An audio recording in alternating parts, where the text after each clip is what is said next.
అందరికీ నమస్కారం అండి. నేను మీ కావలి గ్రీష్మ. కుసంస్కారంతో గుడివాడ అమర్నాథ్ హోంమంత్రి అనిత గారి మీద చేసిన అనుచిత వ్యాఖ్యలు తెలుగుదేశం పార్టీ తరఫు నుంచి మేము తీవ్రంగా ఖండిస్తున్నాం.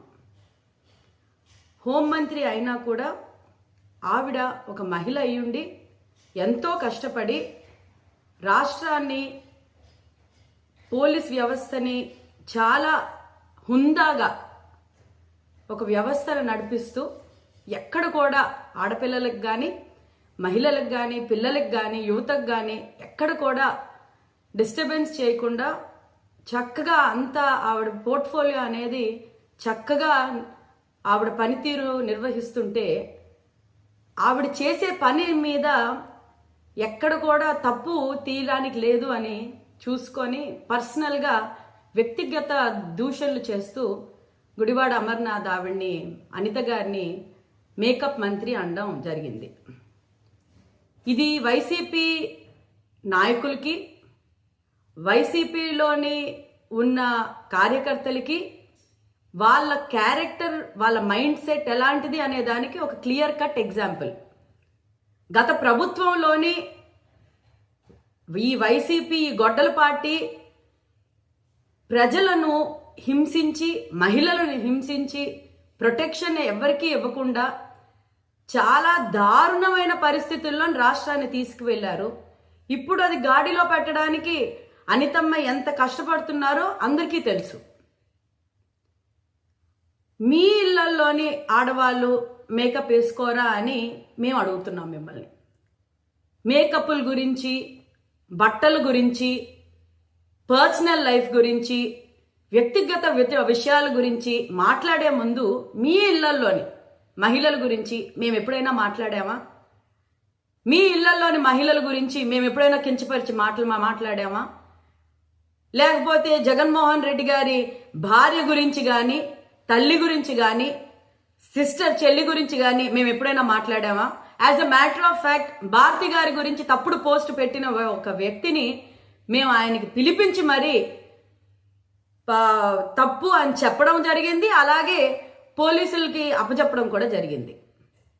మీరు ఒకటి గుర్తుపెట్టుకోండి, వైసీపీ నాయకులు కానీ, కార్యకర్తలు కానీ, ఎస్పెషలీ గుడివాడ అమర్నాథ్ ఒకసారి గుర్తుపెట్టుకోండి. మీకు ఒక ఓట్ బ్యాంక్ అంటూ ఉంది. మీ వెనకాల మీకు భజన చేసే బ్యాచ్ ఒకటి ఉంది. మీ చుట్టుపక్కల మీరు మాట్లాడేటప్పుడు కూడా చూడండి, యువత వింటున్నారు, గట్టి గట్టిగా ఆనందంగా. అది చాలా, మీరు ఏదో పెద్ద గొప్ప మాటలు మాట్లాడినట్టు క్లాప్స్ కొట్టేసి ఆనందంగా ఉన్నారు. మీరు ఇన్ఫ్లుయెన్స్ చేసే మనుషుల ముందు మీరు మాట్లాడే ప్రతి ఒక్క మాట ఎంత ఇంపార్టెంటో మీరు ఒక్కసారి ఆలోచించండి. మీరు మాట్లాడే మాట కరెక్ట్గా లేకపోతే జెన్ జీకి కానీ, జెన్ ఆల్ఫాకి కానీ ఎలాంటి మెసేజ్ మీరు ఇస్తున్నారు, వాళ్ళ మైండ్ని మీరు ఇలాగా చెడు మాటలతోటి చెడగొడుతున్నారో మీరు ఒక్కసారి ఆలోచించండి. సొసైటీకి మీరు గత 5 సంవత్సరాల్లోని చేసింది లేదు, నాశనం చేశారు, దౌర్భాగ్య పరిస్థితుల్లోని తీసుకొని వెళ్ళారు. ప్రజలు మీకు 11 సీట్లకు మిగిల్చి చెప్పు దెబ్బ కొట్టినట్టు కొట్టి మీకు ఇంట్లో కూర్చోబెట్టారు. అయినా కూడా మీకు అది జీర్ణించుకోలేక కూటమి ప్రభుత్వం చేస్తున్న మంచి పనులు, కూటమి ప్రభుత్వం చేస్తున్న అద్భుతమైన పాలనకి కుళ్ళుగా బయటకు వస్తూ ఒక్కొక్కరు మీరు మాట్లాడడం స్టార్ట్ చేశారు. కానీ మీరు గుర్తుపెట్టుకోవాల్సింది ఏంటి అని అంటే, ఒక మహిళని మీరు అన్నారు అని అంటే మీకు చుట్టుపక్కల ఉన్న మహిళలందరూ మిమ్మల్ని అసహించుకుంటారు. మీ చుట్టుపక్కల ఎవరైనా సోకాళ్ళు ఎవరైనా కొంతమంది చప్పట్లు కొట్టచ్చు, లేకపోతే చాలా బాగా మాట్లాడేసావు అనుకోవచ్చు. కానీ మీ ఇంట్లో ఉన్న ఆడవాళ్ళైనా మిమ్మల్ని అసహించుకునే స్థితికి మీకు మీరే తెచ్చేసుకున్నారు. ఈరోజు ఒక దళిత మహిళ హోమ్ మినిస్టర్గా చేస్తూ ఆవిడ చాలా హుందాగా ఉండడానికి ప్రయత్నిస్తూ, అలాగే హుందాగా ఉంటూ ఆవిడ పని ఆవిడ చేస్తూ ఉన్నారు. అంటే దళిత మహిళలు హుందాగా ఉండకూడదా? ఎలా ఉండాలి మీ ఉద్దేశంలోని? అప్పుడు అమరావతి రైతులు చక్కగా ప్రొటెస్ట్ చేస్తున్నారు, చక్కగా బట్టలు వేసుకున్నారు అని అంటే వాళ్ళ రైతులు అసలు అంత బాగున్నారు, అసలు వాళ్ళ రైతులే కాదు అని అన్నారు. ఎవరు అంటే మీ ఉద్దేశంలోని వైసీపీ నాయకులకి, వైసీపీ కార్యకర్తలకి మిగతా రాష్ట్రంలో ఉన్న వాళ్ళందరూ అడుక్కు తిన్నట్టు ఉండాలి, మీరు మాత్రం ప్యాలెస్ల్లో ఉండాలి, మీరు మాత్రం చాలా హుందాగా ఉండాలా? మీ రోజా మేకప్ వేసుకోదా? మీ విడుదల రజనీ మేకప్ వేసుకోరా? ఏం జగన్మోహన్ రెడ్డి ఇంట్లో వాళ్ళ పిల్లలు కానీ వాళ్ళు కానీ మేకప్ వేసుకోరా? మీ ఇళ్లలోని అమర్నాథ్, గుడివాడ అమర్నాథ్ మీరు మేకప్ వేసుకోరా? మీ ఫ్యామిలీ మెంబర్స్లో ఎవరు మేకప్ వేసుకోరా? ఇప్పుడు గుడివాడ అమర్నాథ్ ఇప్పుడు గోల్ఫ్ ఆడడానికి ఆయన వెళ్తూ ఉంటారు. దాని గురించి మేము ఏమైనా కమెంట్ చేసామా? పర్సనల్ లైఫ్లో ఎవరైనా ఏదైనా చెయ్యొచ్చు.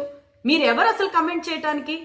ఇది మేము తీవ్రంగా ఖండిస్తున్నాం. తెలుగుదేశం పార్టీ తరఫు నుంచి ఇది తీవ్రంగా ఖండిస్తున్నాం. ఇది ఖచ్చితంగా ఉమెన్ కమిషన్కి మేమందరం కంప్లైంట్ చేస్తాం. తగిన చర్య తీసుకోవాల్సిందిగా ఉమెన్ కమిషన్ కూడా రిక్వెస్ట్ చేస్తున్నాం. ఇది ఒక హెచ్చరిక. మేము ముందే చెప్పాం, చంద్రబాబు నాయుడు గారు, పవన్ కళ్యాణ్ గారు, లోకేష్ అన్న గారు చాలా స్ట్రిక్ట్గా మేము కూటమి ఏదైతే గవర్నమెంట్ వచ్చిన దగ్గర నుంచి చెప్తున్నాం, మహిళల్ని ఏమీ అనకండి. మీరేవైనా సవాళ్ళు చేయాలి అని అంటే డైరెక్ట్గా పొలిటికల్ ఇష్యూస్ తీసుకొని రండి.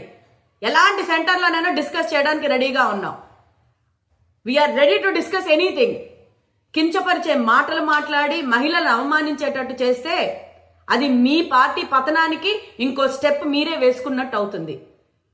ఈ చర్య, గుడివాడ అమర్నాథ్ చేసిన చర్య తీవ్రంగా ఖండిస్తూ తెలుగుదేశం పార్టీ మహిళలందరూ దయచేసి ఇది ఒక రిక్వెస్ట్ అమ్మా, మనం అందరం ఒకరినొకరు సపోర్ట్ చేసుకోకపోతే మాత్రం మనల్ని ఎవరూ కాపాడలేరు.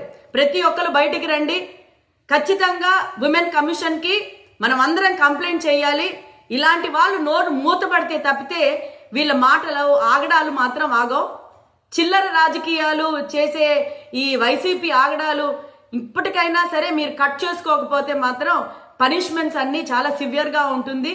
జస్టిస్ మీద నమ్మకంతో మేము శాంతియుతంగా ఇది చాలా ప్రొటెస్ట్ చేస్తూ గుడివాడ అమర్నాథ్ ఖచ్చితంగా అమ్మ అనితమ్మకి క్షమాపణ చెప్పాల్సిందిగా మరొకసారి డిమాండ్ చేస్తూ నేను సెలవు తీసుకుంటున్నాను.